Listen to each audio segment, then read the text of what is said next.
කොටසේ. අනිත් අය තමුන් දෙවෙනි කොටසටත් ගිහිලා තිනවා. අපේ මිත්‍රකම නැත්තම් මේ ලව් ඇෆෙයාර් එක පටන් ගත්ත කාලෙට ගහම මට නිකන් ඩුම් ඩුම් ගානවා කියනවා. කොහොමද මේ කෙනා නැතුව මෙච්චර කල් මම ජීවත් වුනේ? අනේ ඇගේ මිහිනාව දැක්කහම රොෂාන් කියනවා මගේ හදවත නිකන් අයිස්ක්‍රීම් වගේ අවුවට මේ දිය වෙලා යනවා කියලා. ඉතින් මේ ලව් කරන කාලේ තියපු හුඟක් දේවල් අපි හිතලා බලලා අපි සන්තෝෂ වන අතර ඊට පස්සේ අපි කියනවා ඊට පස්සේ අපි ගිහිල්ලා විවාහ වුණා. මම ඔබට අද කියන්න යනවා රොෂාන්ටත් කවිතටත් මේවා අපි උගන්වලා තිනවා අනිත් විවාහකයාටත් තමාගේ විවාහය වර්ධනය වෙමින් පවතින විවාහයක් වෙන්න යනවා නැත්නම් දෙපැත්තට ඇදෙන විවාහයක් වෙන්න යනවා. කවදාක්වත් නිකන් මැද විවාහයක් නැහැ. මම විවාහකයාට කියන්නේ විවාහයක් නැත්නම් දෙපැත්තට වෙන වෙන විවාහයක්. විවාහයක් කවදාක්වත් එක තැන පවතින්නේ නැහැ. ඉතින් මේක ඉතා වැදගත්. අපි ඔය විවාහයට පෙර කාලේ හුඟක් ප්‍රීතිමත් වුණා. තමුන් බැලුවොත් තරුණ තරුණියන් දැක්කොත් කතා කරනවා, අත් යනවා, හැමතැනම තට්ටු කරනවා, ලං වෙනවා, අර පොඩි හග් එකක් දෙනවා. හුඟක් බලන්න ඔය සන්තෝෂෙන් ඉන්න තරුණ තරුණියන්ගේ අත් බලන්න මුද්දක් නැහැ. මුද්ද දාපු කාලේ ඉඳන් ඒ ෆන් එක නැතුව යනවා. අද මම ඔබට කතා කරන්න යන්නේ අපේ බලාපොරොත්තු රොෂාන්ුයි කවිතා මුල ඉඳන්ම අග වෙනකම් දෙවියන් වහන්සේගේ වචනය අනුව කොච්චර ප්‍රශ්න මැද්දේ ගමන් කරත් ඒ ප්‍රතිපත්ති නොකඩවා මේ විවාහය ගෙන යයි කියලා. ටිකක් කල් බැඳහම් පස්සේ මොනවද කියන අපෝ මොන වදයක්ද මේ මෙයා ඉන්න දෙන්නේ මට වැඩ කරන්නත් බෑ. සමහර අයගේ මූණෙන් මට කියන්න පුළුවන් තම දන්නවා මම මොනවද කියන්නේ කියලා. ඉස්සර කාලේ අපි කරා සමහර පුරුෂයන් මල් ගෙනාව තෑගි දුන්නා. සමහර අය කියනවා අනේ නැගිටින්න එපා මම ගේන්නම් උදේ කෑම අද ඇඳට ඔයා හුඟක් මාන්සිලානේ ඉන්නේ. ඔයාට වතුර එකක් දුන්න වතුර ඉල්ලනකොට තේ ගේන්න හදනවා. තේ ඉල්ලනකොට ලයිම් ජූස් ගේන්න හදනවා. හැබැයි ටිකක් කාල විවාහ වුණාම පස්සේ කියනවා මේ ඔයාට වතුරයක් ඕන නම් ඔයා ගිහලා ගන්නකො මොකද මට වද කරන්නේ. මේ අවධානය යොමු කිරීම අඩු වුණාම අපේ විවාහයන් පහත බහින්න පටන් ගන්නවා. දෙවියන් වහන්සේගේ වචනේ අපිට පැහැදිලිව කියන අපේ එක්කෙනාට අවධානය යොමු කරන්න ඕනේ. මගේ යාඥාව රොෂාන්සා කවිතා මේ පටන් ගත්ත ගමන, ඒ පටන් ගත්ත ජොලිතභාවයේ ආසාව දැනට කෙරෙන ඒවා බොරුවක් වෙන්නේ නැහැ කියලා. තමාගේ ජීවිතේ ප්‍රතිපත්තියක් වෙයි කියලා. මේ ගමන ලේසි නෑ මං කියන්න. මේක ලේසි නෑ. ඔබට අද හිතන්න බෑ මේවා ටික. ටිකක් කල් ගියාම ලේසි නෑ. හැබැයි මේ ප්‍රතිපත්ති අනුව අපි ගමන් කරොත් අපිට අර සිංහලෙන් කියමනක් තියෙනනේ බැඳගත්ත බෙරේ ගහන්න ඕනේ නෑ. දැන් සමහර අය කියන්නේ මේකනේ මොනා කරන්නද පාස්ට බැඳගත්ත බෙරේ ගහනවා. ඉතින් අවුරුදු 20ක් ගහලා දැන් තව 20ක් විතර ගහන්න වෙයි. එහෙම නෙමෙයි දෙවියන් වහන්සේ ඔබේ විවාහයට නියමයක් කරේ. දෙවියන් වහන්සේට ඕනේ ඔබට මේක මේ අලුත් වෙලා සමහර අය අලුත් භාණ්ඩයක් ගත්තාම බලන්න ඔය අලුත් ගැජට් එකක් ගත්තාම අලුත් මැෂින් මාක් ටීවී එකක් ගත්තාම මේ පළවෙනි දවස් එකේ ළමයිට මුකුත් අල්ලන්න දෙන්නේ නැහැ. මේ අර රිමෝට් කන්ට්‍රෝල් එකට ප්ලාස්ටික් උත් ගහලා වේද ගන්න. හැබැයි ටික පරණ වුණාම කාටවත් ගානක් නැහැ. සමහර අයගේ විවාහයත් එහෙමයි. අර කියන්නේ අලුත් පිට සීනි පරණ පිට ගෝනි. නමුත් දෙවියන් වහන්සේගේ සැලැස්මේ එහෙම නෙමෙයි. දෙවියන් වහන්සේ අපිට කියනවා අපි එක එක්කෙනාට තියෙන අවධානය අපි වැඩි කරන්න ඕනේ අඩු කරන්න එපා. පිරිමියෙක් වුණාම රොෂාන් මේක තමයි ප්‍රශ්නේ. පිරිමියට එල්ල තියෙනවා. අපි එල්ලේ පස්සේ දුවනවා. මොනවාද පිරිමියා කරන්නේ? කොහොම හරි භාර්යාව හොයා ගන්නවා. භාර්යාව හොයාගත්ත මොහොතේ ඉඳන් පිරිමියාගේ එල්ලේ වෙනස් වෙනවා. ඊට ළඟට භාර්යාවට සපයන්න ඕනේ. භාර්යාවට සපයන්න ඕනේ. ඉතින් ඕවර් ටයිම් කරනවා. ගෙදර එන්නේ නැහැ වෙලාවට. ඉතින් භාර්යාව එකපාරට හිතනවා මේ බලන්නකෝ. මට මෙච්චර ආදය කරලා භාර්යාවක් ඕනේ කියපු මිනිස්සු දැන් මාව නිකන් ඔහෙ දාලා යනවා. පිරිමියාගෙන් හවොත් කියයි ඉතින් පාස්ටර් මම කරන්නේ මේකත් එයාට තමයි. ඒක ඔක්කොම ඇත්ත වෙන්න පුළුවන්. නමුත් අපි එක දෙයක් මතක තියාගන්න ඕනේ. ඔය අවධානය අපි යොමු කරේ නැත්තම් එක එක්කෙනාට තියෙන ප්‍රේමය දුන්න වෙලාව සමහර අය විවාහකම මේ ස්ථානයේ සිටිනවා. ඔබ අද ආවේ මොවුන්ට සුබ පතන්නයි. මම ඔබට කියනවා ඔබේ විවාහයේ අවධානය අඩු වෙලා තියෙනවනේ එක එක්කෙනාට දෙන අවධානය යොමු කරලා නැත්තම් පටන් ගන්න. ඔබේ විවාහයට පුදුම ශක්තියක් එන්න යනවා. අපි හුඟක් වෙලාවට අනිත් අයට අනිත් දේවල් වලට අවධානය යොමු කරන විවාහයෙන් පසුව. නමුත් අපි අවධානය යොමු කරොත් ලොකු දෙයක් වෙන්න යනවා. දෙවැනි එක බලමු. දෙවැනි දේ තමයි අපි දිරිගැන්වීමක් කරන්න ඕනේ අපේ විවාහයේ. Second thing is we must have affirmation, encouragement. We must keep on encouraging and affirming our spouse. A lot of the times we do this before marriage. And we are so encouraging and so lovely. And then the man has a goal. He has to get a wife, has to get a wife. Then he gets the wife. Then he goes for his goal number 2. Has to supply for the wife. And then the wife feels dumped for a career. So we need to keep giving attention. We need to bring affirmation in. පළවෙනි තෙසලෝනික 5:11 මෙහෙම කියනවා. එබැවින් නුඹලා කරන්නාක් මෙන් එකිනෙකාට අවවාද කොට එකිනෙකා වර්ධනය කරගනිල්ලා. එකිනෙකා වර්ධනය කරගනිල්ලා. විවාහයේ හුඟක්ම ප්‍රශ්න ඇති වෙන්නේ එක එක්කෙනා වර්ධනය කරන්නේ එක එක්කෙනාගේ තියෙන අඩුපාඩු එකක් හෝ දෙකක් 98ක් හරියන්න පුළුවන්. නමුත් මගේ භාර්යාවගේ තියෙන අඩුපාඩුව තමයි මම විවාහයේ ලොකුම කරගන්නේ.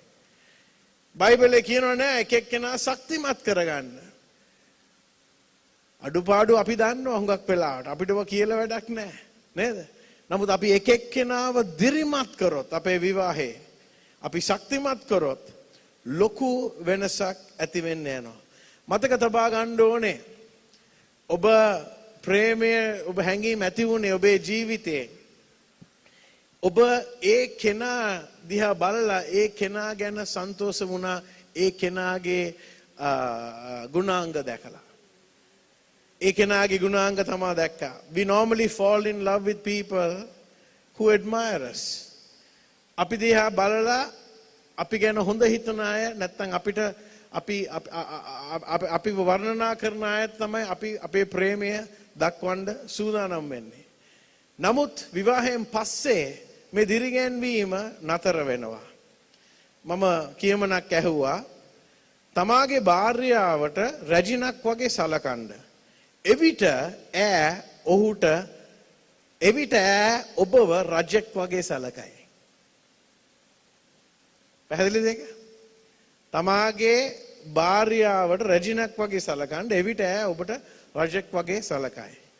දැන් ඔගේ අනිත් පැත්ත තියෙනවා. නැතහොත් ඔබේ පුරුෂයාට බල්ලෙක් වගේ සලකන්න එවිට ඔහු ඔබව මම ඊටු ටික කියන්න ආස නැහැ. ඔවුන්ගේ 25 වෙනි විවාහ සංවත්සරයෙන් පස්සේ භාර්යාවකුයි පුරුෂයා ඒ 25th anniversary මේකෙන් පස්සේ භාර්යාව අනන්න පටන් ගත්තා. ඉතින් පුරුෂයා මොකද අනන්නේ? නෑ මට මතක් වුණා අවුරුදු 25කට ඉස්සලා ඔයා මට I love you කියනවා. මට මතකයි ඒ කාලේ ඔයා මට ප්‍රේම සම්බන්ධකම් ඇති කරලා අවුරුදු 25කට ඉස්සලා I love you කියනවා. ඔයා එදා ඉඳන් අද වෙනකම් මම ඒක අහලා නෑ ආපහු I love you. පුරුෂයා කිව්වා මේක අහගන්න. මම එදා I love you කිව්වා. මගේ මනස වෙනස් කරොත් මම ඔබට දන්වන්නම්. එතකන් වද වෙන්න එපා. අපි සමහර අය එහෙමයි නේද? ආපහු කියන්න ඕනේ නෑනේ. තේරෙන්නේ නැද්ද යාට? නමුත් දෙවියන් වහන්සේගේ වචනේත් අපිට කියන එක එක්කෙනාව ගොඩනගන්න, ශක්තිමත් කරන්න. අපි දිරි ගන්නන්න ඕනේ. සමහර වෙලාවට අපි දිරි ගන්නන්නේ අපේ වචන වලින්. රෝම 12:10 මෙහෙම කියනවා. රෝම 12:10 අපිට කියනවා එක එක්කෙනාට ගරු කරන්න කියලා. ගරු කරලා ඒ අයව ගොඩනගන්න. මම ලංකාවේ ඉන්න පිරිමීන්ට කියන්න කැමති අපේ සමාජයේ අපේ පුරුෂත්වය පෙන්눔 කරන්නේ අපි කියන්නේ ඔය ප්‍රේමයේ දේවල් I love you what මේ දුර්වල දේවල්. ඔය ගැහණු පක්ෂයට පමණයි අයිති. හැබැයි ඇත්තට හිතලා බැලුවොත් තමා විවාහ වෙන්න ඉස්සලා ඒ රූල් එක තිබ්බේ නෑ. විවාහ වෙන්න ඉස්සලා අපි ඕන දෙයක් කියනවා. විවාහ නම් පස්සේ කියනවා නෑ නෑ ඒක අපේ ළමයිට එහෙම අපිට ලැජ්ජයි. ඒගොල්ලන් ඒව දකින්න හොඳ නෑ. මං තමාට කියන්නේ තමාගේ භාර්යාව තමාගේ පුරුෂයාව දිරිමත් කරන්න. ඒ දිරි ගැන්වීමෙන් තමාගේ විවාහයට පුදුම ධෛර්යයක් එන්න වෙනවා. මගේ අන්තිම කරුණට තව එකක් තියෙනවා අන්තිම කරුණ ඉස්සලා කරුණ තමයි තුන්වෙනි කරුණ සෙනෙහස දක්වන්න ඕනේ. Third thing is we must show affection. අපි හුඟක් සෙනෙහස දක්වනවා විවාහයට ප්‍රථමයෙන්. අපේ ඒ දවස් දැක්කනම් මිනිස්සුන් පුදුම වෙයි අවුරුදු 10කට පස්සේ අපි දැන් යන විදිය. මම තමුන්ගෙන් ප්‍රශ්නයක් ඇහුවා. තමුන් ගෝල් ෆේස් එකේ හරි පාරේ හරි යුවලක් අත් අල්ලන් යනවා දැක්කොත්. තමුන් යුවලක් අත් අල්ලන් යනවා දැක්කොත් මම තමුන්ගෙන් ඇහුවොත් ඒ විවාහක යුවලක්ද අවිවාහක යුවලක්ද තමාගේ පිළිතුර මොනවාද? අවිවාහක යුවලක්. ඇයි ඔය ඔක්කොම වෙන්නේ විවාහෙන් ඉස්සලා කියලා අපි කියනවා. නමුත් මේ සෙනෙහස දැක්වීම ඉතාමත් අවශ්‍යයි. අපේ ප්‍රේමය දක්වන එක. රොෂාන් තමාගේ ප්‍රේමය දක්වන එක නතර කරන්න එපා. කවිතා තමාගේ ප්‍රේමය දක්වන නතර කරන්න එපා. ඒ ඌමනාව සංසිඳ වෙන්න ඕනේ භාර්යාවගෙන් පුරුෂයාගෙන් පමණයි. සමහර වෙලාවට ඔය ඌමනාව වෙන අයගෙන් සංසිඳ වෙන්න වෙනවා. ඇයි? විවාහය තුල ඒ දේ වෙන්නේ නැති නිසා. ඉතින් මේක ඉතාමත් වැදගත්. අපිට එපිස 5:28 මෙහෙම කියනවා. තමාගේ භාර්යාවට ප්‍රේම කරන තැනැත්තේ තමාටම ප්‍රේම කරන්නේය. තමාගේ භාර්යාවට ප්‍රේම කරන තැනැත්තා තමාටම ප්‍රේම කරනවා. ඇයි? අද මේ දෙන්නව එක්කෙනෙක් බවට දෙවියන් වහන්සේ අද ප්‍රකාශ කරලා තියෙනවා. ඉතින් අපි මේ දේවල් කරන්න ඕනේ. ඊට අවශ්‍යයි. අපි අවධානය යොමු කරන්න ඕනේ. දිරිගැන්වීම තියෙන්න ඕනේ. ඒ වගේම අපේ සෙනෙහස අපි දක්වන්න ඕනේ. අපි මේ දේවල් කරොත් මේ කුඩා දේවල් අපේ විවාහයේ පුදුම ශක්තියක් එන්න යනවා. කවුද කෙනෙක් කිව්වා මම ඉස්සලා විවාහ වුණාම මගේ භාර්යාව මගේ සරප්පු දෙක ගෙනාවා මගේ බල්ලා බිරුවා. හැබැයි දැන් මගේ බල්ලා මගේ සරප්පු දෙක ගේනවා ඉතුරු ටික කියන්න ඕනේ නැහනේ. අපි ඒ දේ නතර කරන්න ඕනේ. Someone said, when I first got married, my wife brought me my slippers and my dog barked. But a few years after marriage, my dog brings me my slippers and I think I'll stop there. But you see, we need to bring the spark back into our marriage. We need to do things that we used to do in those great loving days of courtship. Giving attention and to one another. Then encouraging one another with affirmation. And finally, we need to be affectionate to one another. And we need to continue that throughout our marriage. But I want to close with the most important thing every marriage needs. And every marriage needs your relationship to each other to also have a common relationship with a man called Jesus Christ. Pastor Vernon යාඥා කරනකොට කිව්වා තුන් පොටේ ලණුවක් ලේසියෙන් කඩන්න බැරි බව. ඒ තුන් පොටේ ලණුව කියන්නේ පුරුෂයා, භාර්යාව සහ දෙවියන් වහන්සේ. මම තමාට කියන්නම් තමාගේ විවාහය තනියම ගෙනියන්න හැදුවා නම් මෙච්චර කාල තම අසමත් වෙලා තිනවා නම් අද රොෂාන් සහ කවිතගේ විවාහ මංගල්‍යයේ ඔවුන්ට දෙන්න පුළුවන් ලොකුම තෑග්ග තමයි ඔවුන්ගේ දෙවියන් වහන්සේව ඔබ අඳුර ගන්නවා. ඔවුන් මේ ආගමක් පස්සේ නෙමෙයි ඇවිල්ලා තියෙන්නේ. ඔවුන් නීතිමාලාවක් පස්සේ නෙමෙයි. ඔවුන්ගේ ජීවිත ඔබ ලං වෙලා අහන්න පටන් ගත්තොත් කඩා කප්පල් වෙන ජීවිත, නැති වී යන ජීවිත වලට ඔවුන් යේසුස් ක්‍රිස්තුස් වහන්සේව ඔවුන් හඳුනාගත්තා ඔවුන්ගේ ගැලවුම්කාරය හැටියට. මම මේ කතා කරන්නේ අද ආගමක් ගැනත් නෙමෙයි, පල්ලියක් ගැනත් නෙමෙයි, පසුබිමකින් හෝ ಜಾති පසුබිමකින් ආවත් ඔබට තනියම මේ ගමන යන්න බැරි නම්, ඔබට තනියම ඔබේ විවාහය ජය ගන්න බැරි නම්, ඔබේ අනාගතය ඔබ හෙට මැරුණොත් ඔබ කොහෙද යන්නේ ඔබ දන්නේ නැත්නම් කරුණා කළා මොවුන්ගේ දෙවියන් වහන්සේව මොවුන්ගේ විවාහ මංගල්‍ය අඳුර ගන්න.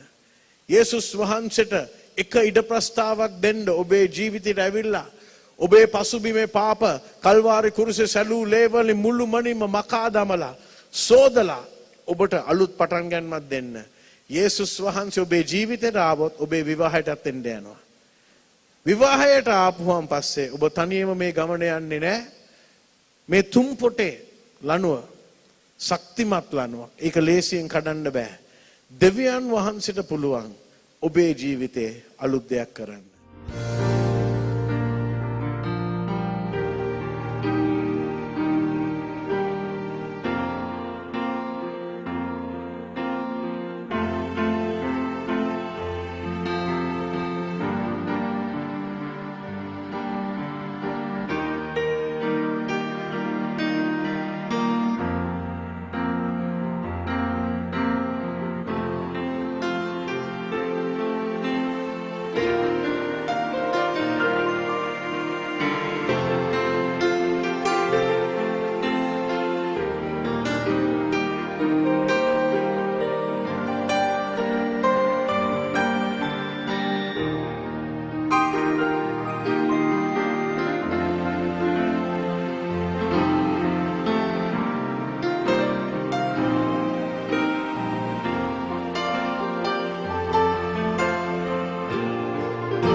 Pastor